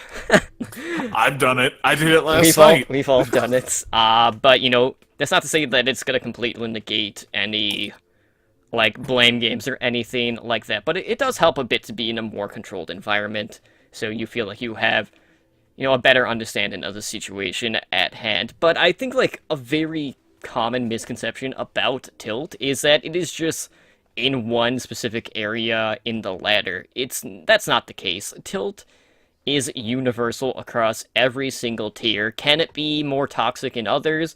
Maybe, but I think it's a little ridiculous that people are like, oh, like this is only happening at Diamond and above, or oh, it's only like the lower brackets. No, it is across every single SR, every single bracket.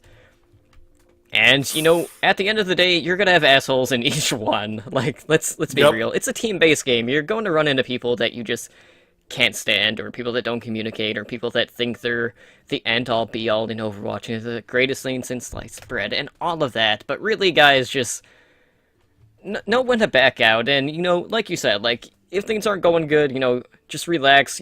Play something in arcade, whether it's Mystery Heroes, 1v1s, whatever, or just log off entirely.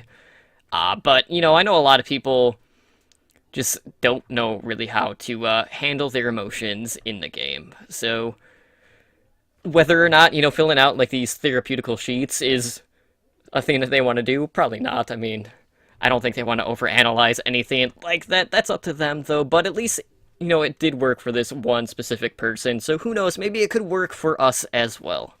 I doubt this guy willingly filled this out. I have a sneaking suspicion that his significant other may have forced this upon him. Because she feels like she needs to have control of the situation, just like he needs to have control of his tilt. Yeah, exactly. Exactly. And another way to deal with tilt, just go Hanzo and scattershot. You will out-tilt the other team by scattershotting people to death. You can see it. Like it's a foolproof method. Scattershot will tilt the other team like there's no tomorrow. Especially when it one-shots an Orisa. Let's not talk about this. Alright, well let's go ahead and move on then. We can talk about Tilt pretty much all night. Okay, so going back to the Overwatch League, as we know, Stage 2 just wrapped up, and Stage 3 is right around the corner, and we do have our maps for Stage 3. So, from top to bottom, we'll go through the two. I don't know what the tiebreaker is yet. I don't think they've announced that, but looking at the Assault maps, we have Volskaya, and everyone's favorite, Draw Anubis, Temple of Anubis. For hybrid maps, as we mentioned earlier, we have Blizzard World making its Overwatch League debut. With or without the changes, we don't know. Numbani is the second hybrid map. Control, we have Ilios and Nepal. So, we still got the well action going on, and, Ruin, so happy to see that. And then for Escort, we have everyone else's favorite map in Junkertown.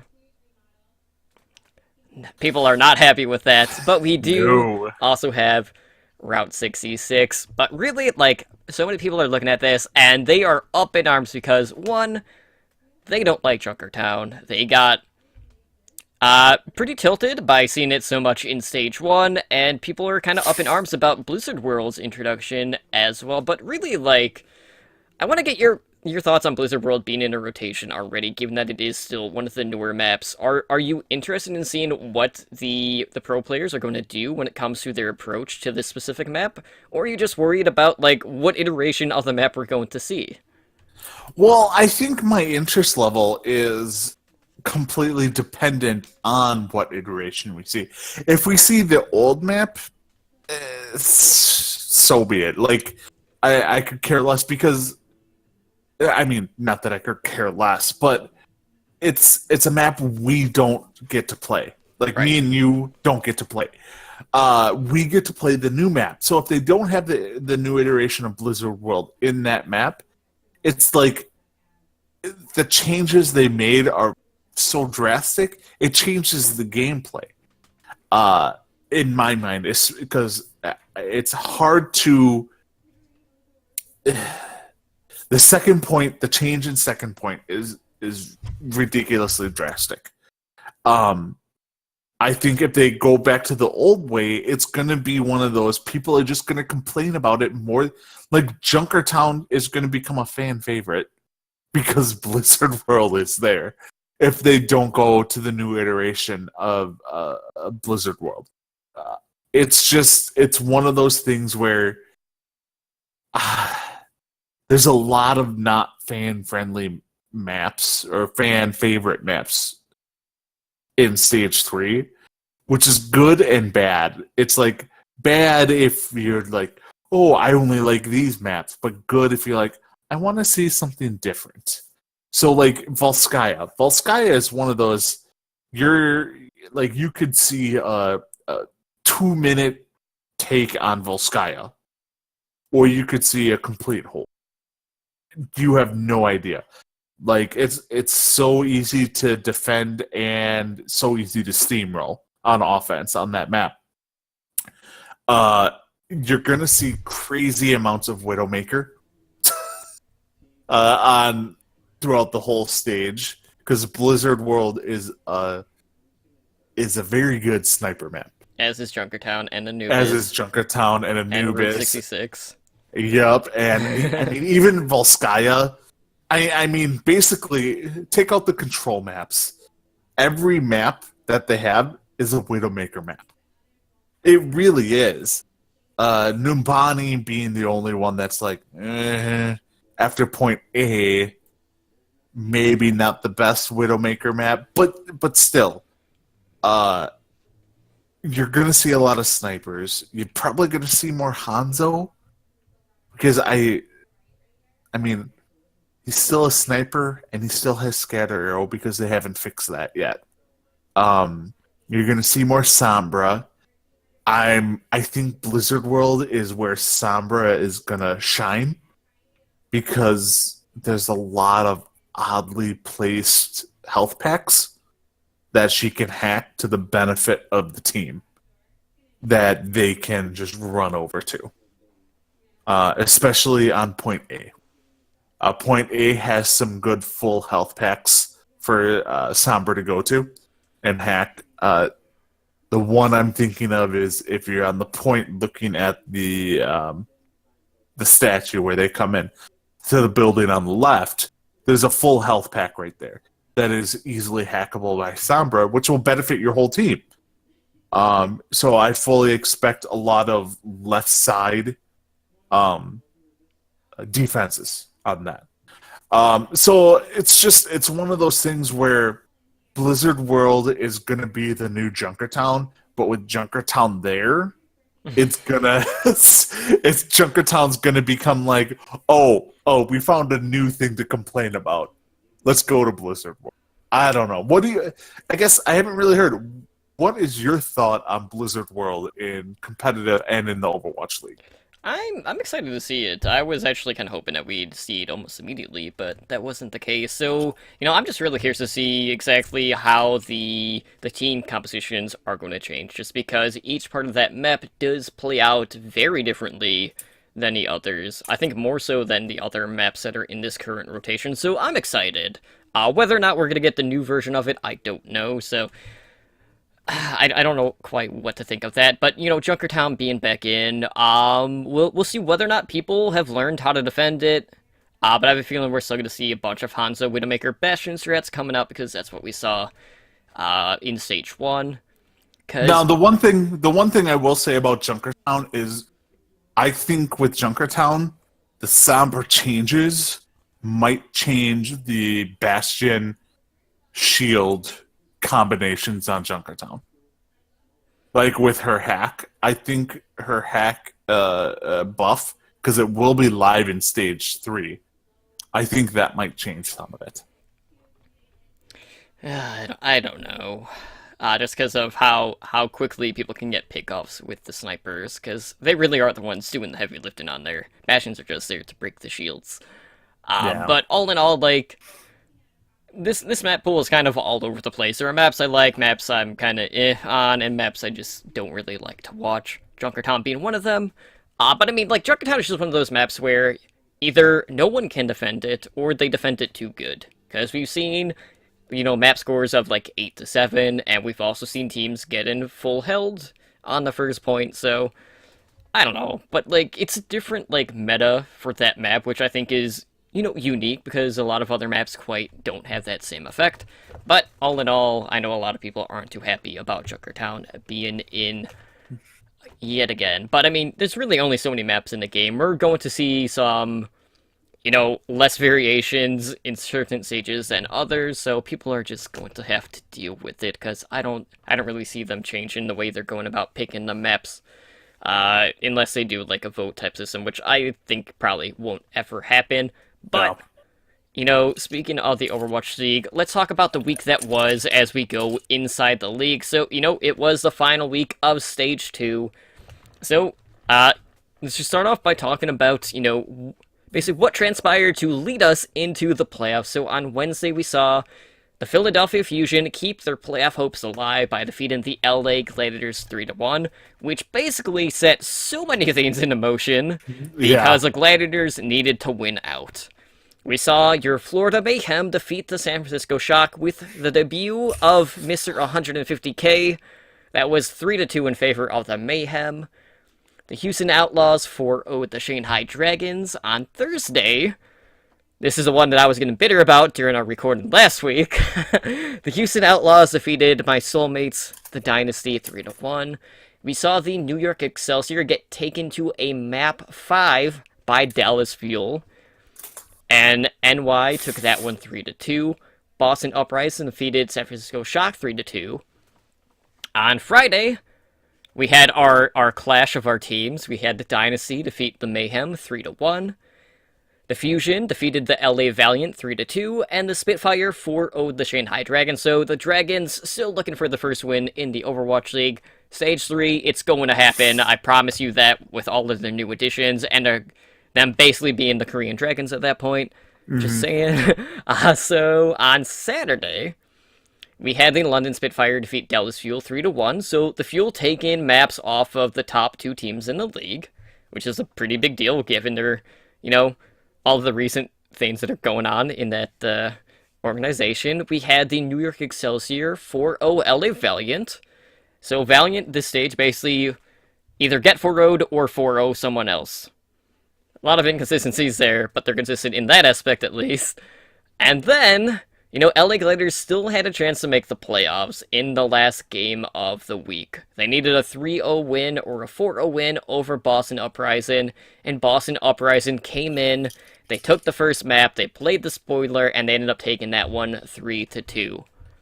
And then on Sunday, since they made the playoff change for the schedule, we saw the 3rd seed Philadelphia Fusion take on the 2nd seed London Spitfire, and Fusion won that one 3-2. So the Fusion were going up against New York Excelsior in the grand finals of the stage, and it was New York Excelsior coming back, completing the reverse sweep over the Fusion, and they took that one 3-2. So, let's go ahead, we'll talk about our takeaways overall. So, I guess at this point we can kind of expect some of the unexpected because, the 2 teams that we were favoring to come out with that 3rd seed both failed to secure that spot. So many things had to go right in order for Philadelphia to get that position, and they got all of the help that they needed along the way. And it was funny because everyone came into that week with the mindset of, okay, well, the number 1 seed is pretty much locked. It was going to be New York Excelsior.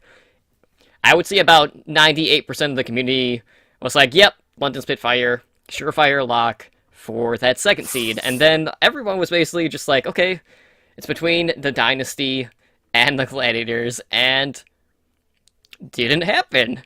Neither of them managed to clinch that final playoff spot.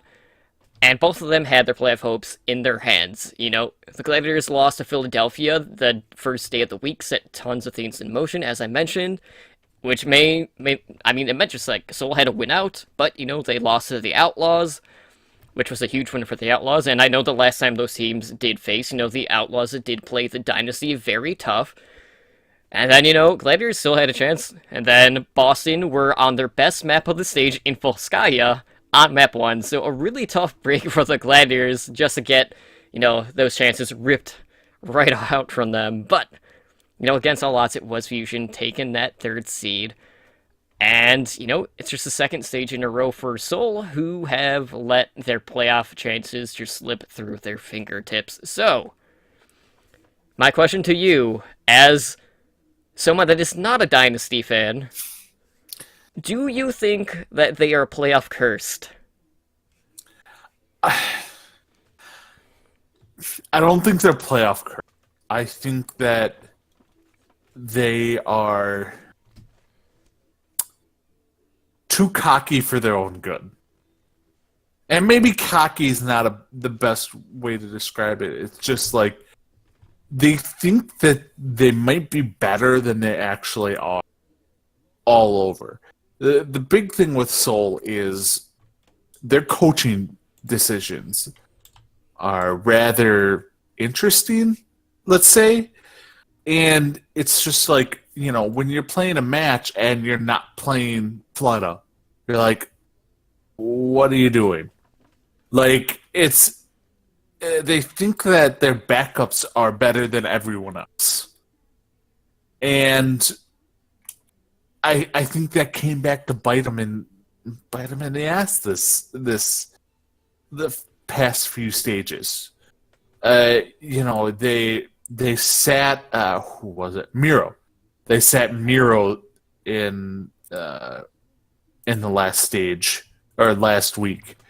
I think it was against the who is it though? Against Houston. Mm-hmm. They sat him. Kuki.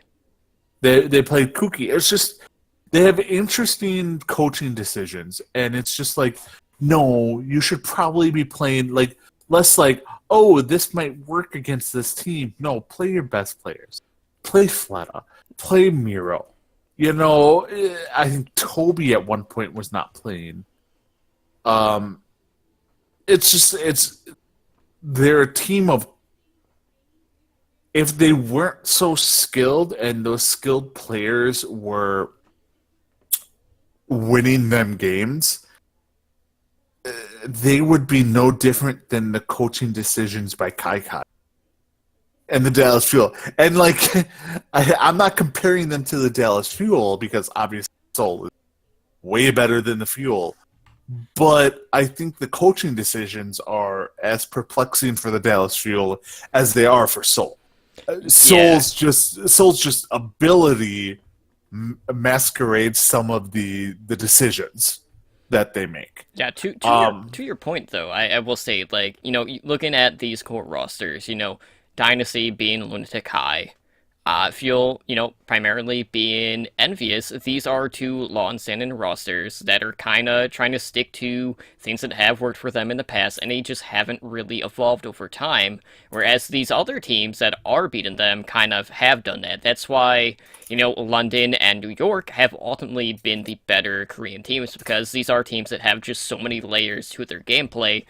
And to your point on Fleta, I feel like Fleta in this stage, compared to Stage 1, just hasn't had the same impact in these series. He's not having the same pop, he's not having the same clutch moments that we saw from him in Stage 1, and that's kind of just taken the air out of the sails at this point. Yeah, I mean, it has, but it's not just sitting Fleta. It's the questionable decisions. Right. Yeah, me and you had this during the match. Well, not during the match because we were recording a podcast, and we are 100% dedicated to not watching that match during our last week's episode at all. I didn't have it on in the background. But, yeah, I mean, we talked about how, Kuki was in for Miro, and we're just like, it's a whole different play style. So when you have Kuki in there instead of Miro, it changes up the whole play of the whole team. And it's just not what they needed. And it's just, I don't know. I think the best way I can describe it is Seoul gets in their own way. They overthink things, and they just need to stop it. Just go out there, play the best Overwatch that you know how to play, because you have the best skilled players in the game. Team-wise. Skill-wise, they are better than New York. They are. Uh, I will. I Sorry, you're like wholeheartedly VR, agree with that. But they get in their own heads, and it screws them over.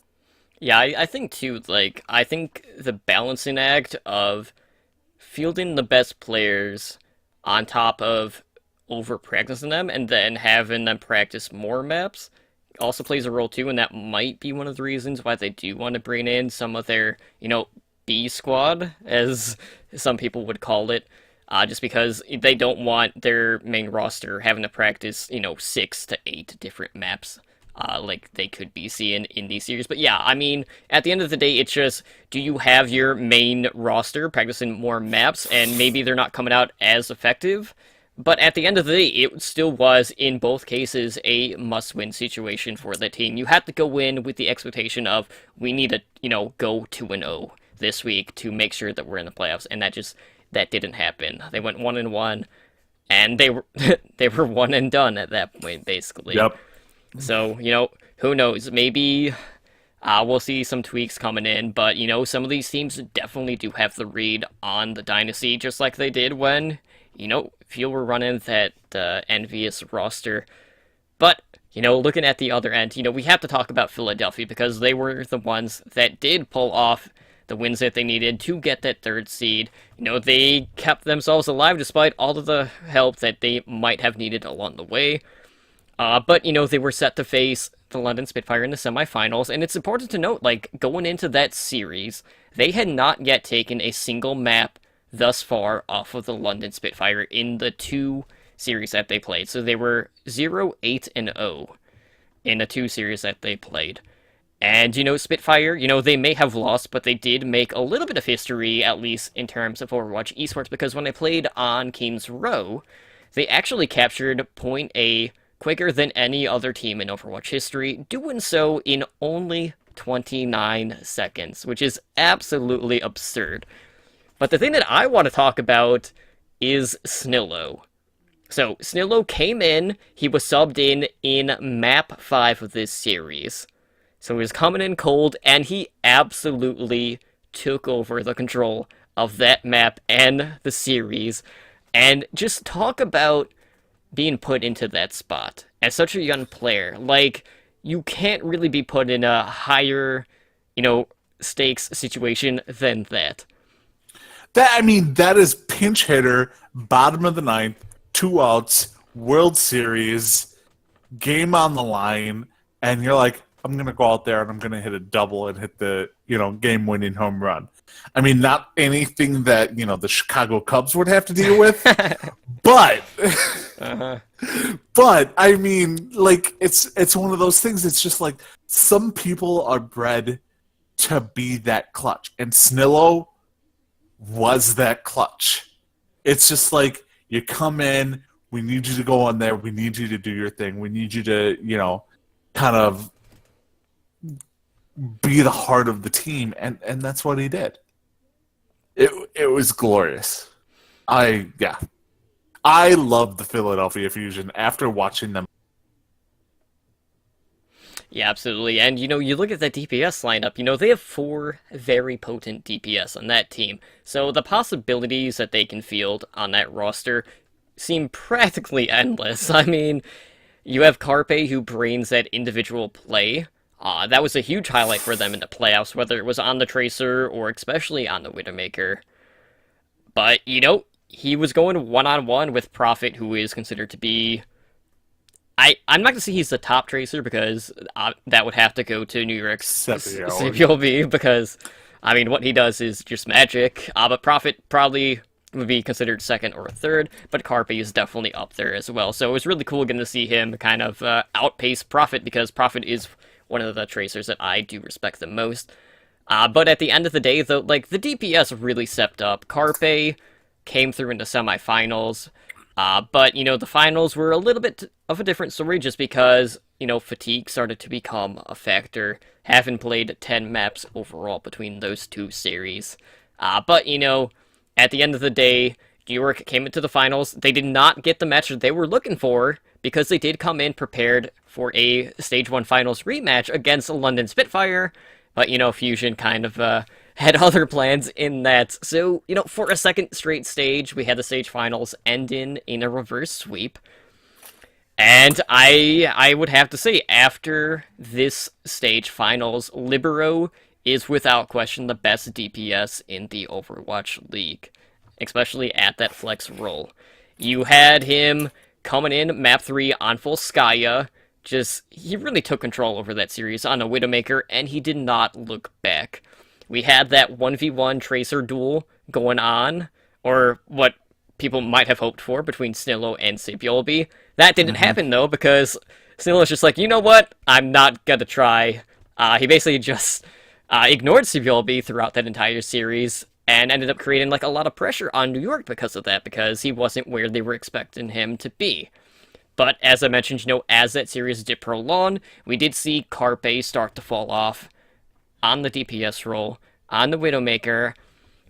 But, at the end of the day, you can't take anything away from Libero, because Libero was hitting headshot after headshot and just getting the better of Carpe.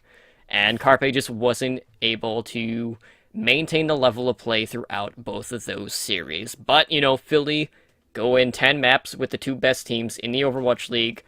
It does, I think there's no denying it at this point. That skill gap that there is between, Korea and the rest of the world is getting narrower by the second. The Koreans don't really see it, but, Koreans are very humble in that regard, so who knows how truthful that is. That's just how they're raised. But, with Philadelphia's, how they did this past weekend, you have to say, it doesn't feel like the gap is really there anymore at this point. No, I mean, I don't see the gap there anymore. The Fusion have really changed their perception for a lot of people. Mm-hmm. They really have. It's just Houston was a lot of people might want to say Houston was the first team to really break that, but no, Houston was more the fan favorite, and they were riding the high of the Overwatch League when it first came out, and then they dropped off. Philadelphia Fusion is the first team that's kind of come in and been like, okay, we're going to, we're going to play our style. We're going to practice, and we're going to beat them at their own game instead of riding the wave. Now, I don't think Philadelphia would have made to the championship game if they weren't riding that wave, the high of, okay, we barely got in. We did this. We had to do this. We got in. Let's ride that wave to the championship game. But to get to where they were before the playoffs, they showed something that I think a lot of people weren't expecting. And that's even without one of their better players not being able to play. I don't even know. I was trying to look up when Sato is coming back from suspension, but that team is kind of changing how people think of putting a team together, because a lot of times you have the New York Excelsior, you have London, you have this all Korean team, all essentially US team in Houston, and stuff. You have the all Twitch team, Dallas. Sorry, Bob. I apologize. But they're kind of a mix mash of players. Yeah, they're Frankenstein. Yeah, they're the Frankenstein of the league. And they made it work, and they made it to the championship game. And I think a lot of teams will take notice that, you don't always need to have the same, they broke the language barrier, as, a lot of people might have put it to. And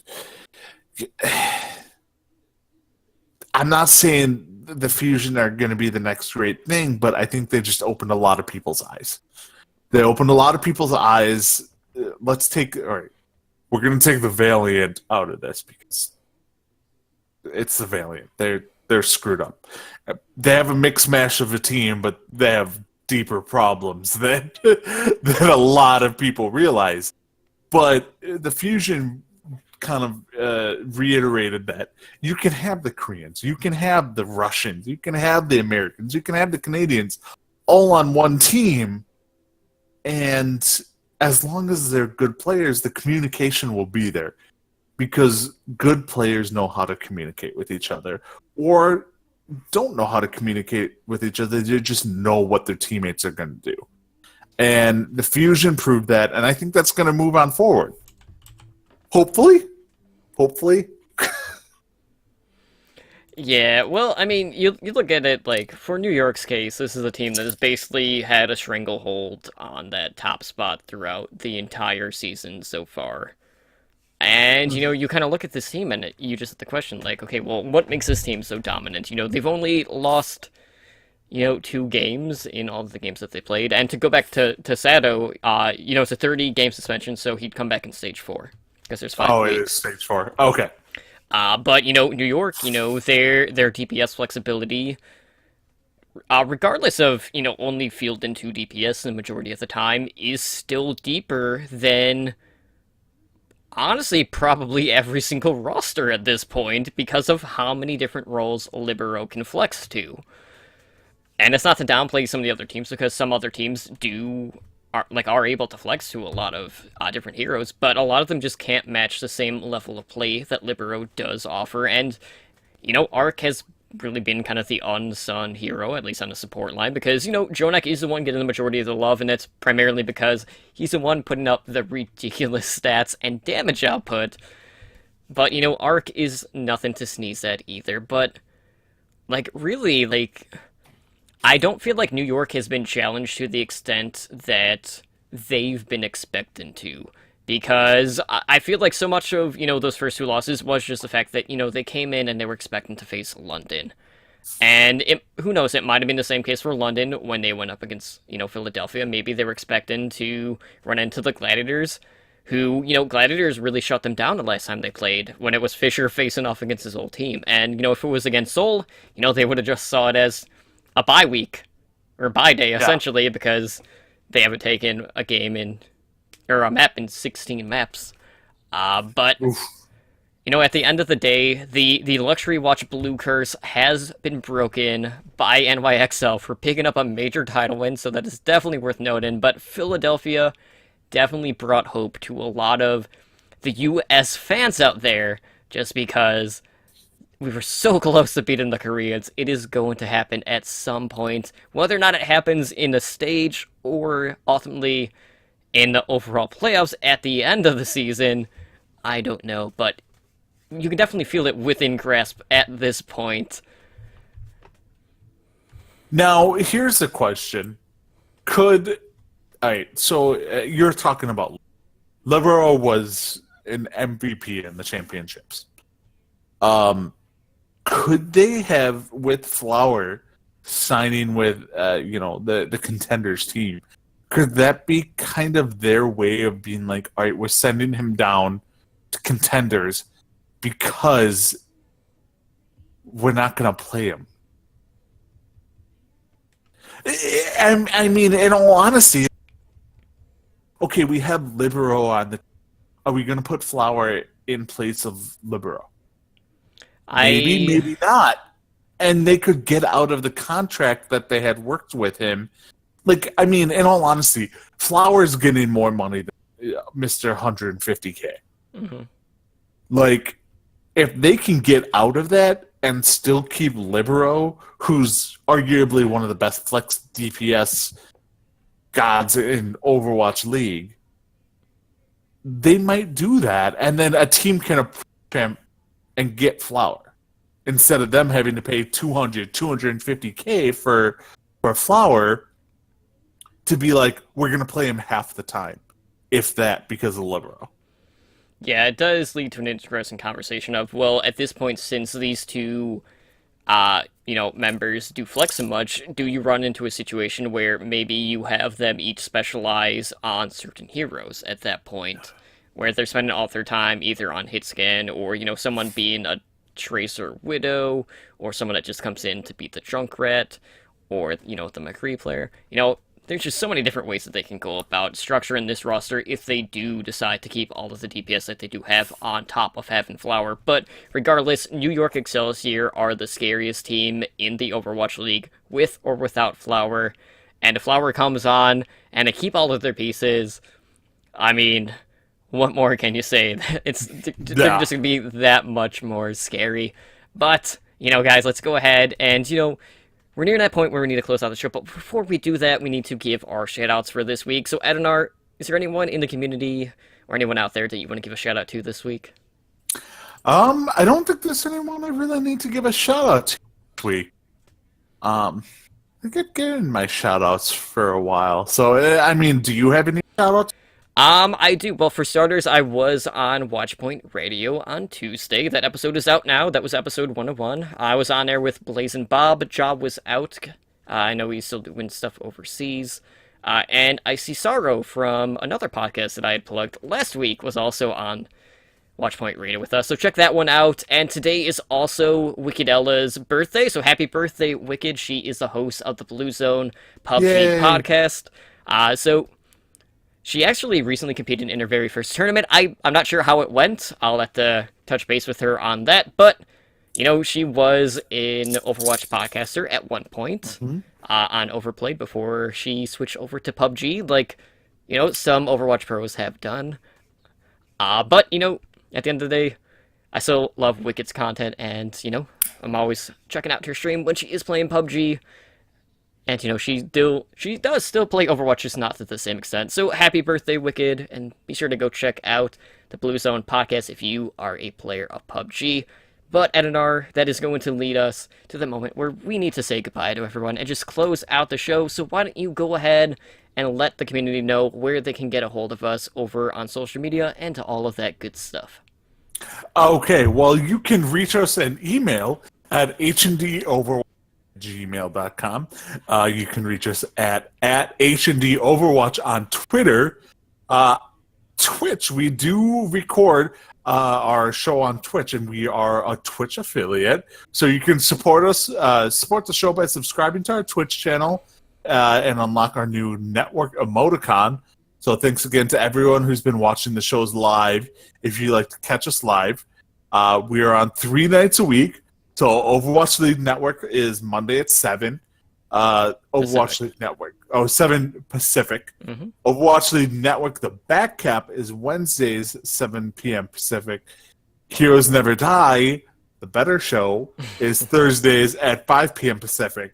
And then we'll be... that's from last week. That's last week. A game night is going to happen. We usually do it once a month. I might tweak that. I don't know. But I am deciding on whether or not I want to do like a custom lobby where I'm trying to basically like coach players and try to like have them learn some more fundamentals or just learn new heroes or things like that. So I don't have any details on that. That might be something that we do on off game night Saturdays. I don't know yet.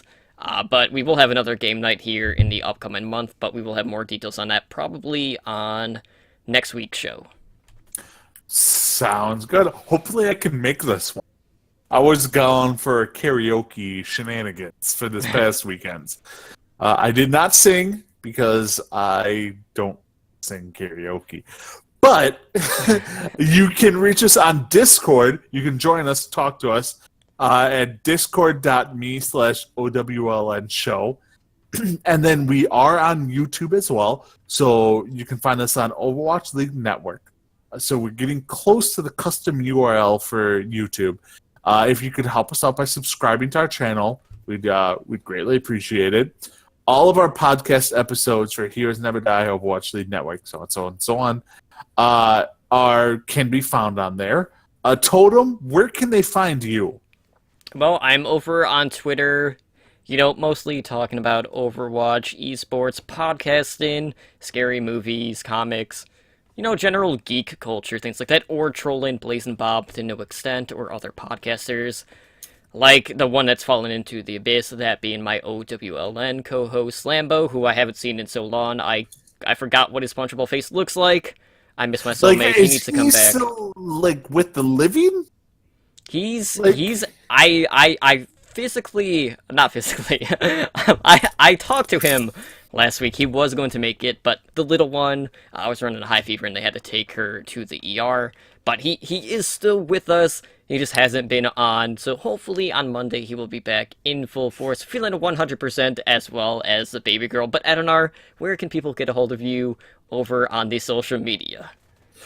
You can find me over on the Twitter sphere at Edinar Overwatch. I don't have a Twitch yet. I have some ideas coming up for that, but that's probably a few weeks away. But yeah, you can find me on the Twitter sphere. Alright guys, well that is going to do it for us here tonight on Heroes Never Die. Again, this has been episode 104. I am totally drunk, and that is Edinar, and we will see you guys back here for probably another jam-packed week in Overwatch, as it has been since their format change. So guys, have a good night.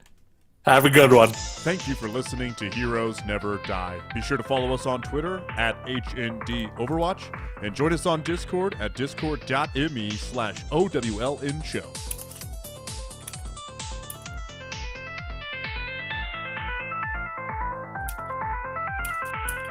you